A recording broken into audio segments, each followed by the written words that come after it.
He says, woe to you, teachers of the law and Pharisees, you hypocrites. You give a tenth of your spices, mint, dill, and cumin, but you have neglected the more important matters of the law, justice, mercy, and faithfulness. You should have practiced the latter without neglecting the former. Watch this. Without neglecting the former. What's the former? Tithing.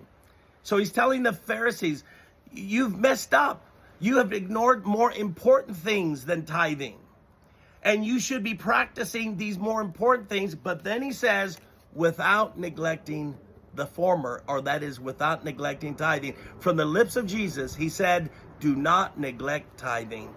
And if he said not to neglect tithing, who are you or who is anyone to tell us that we can disobey the teachings of Jesus Christ? He laid it out. This is it.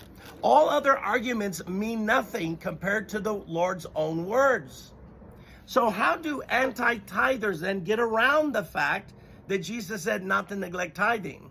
They will say, well, he's not speaking to us. He's speaking to Pharisees and teachers of the law. Stop for a moment. So you're telling me if he tells the Pharisees to do what is right, you don't have to do it because he's telling Pharisees.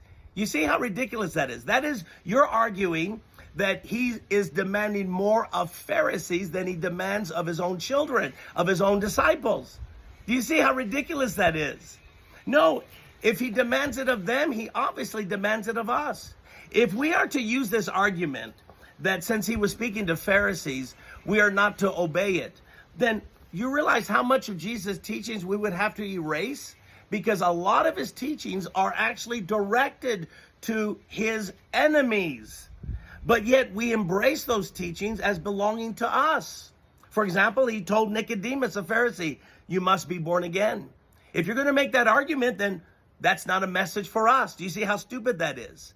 Jesus gave a teaching to the Pharisees that you cannot divorce unless your wife commits marital unfaithfulness. If you were to say that's only to them, but we can go ahead and divorce our wives for any reason, then do you see, this is ridiculous. It doesn't matter whom Jesus is speaking to. What he says to one, he says to all.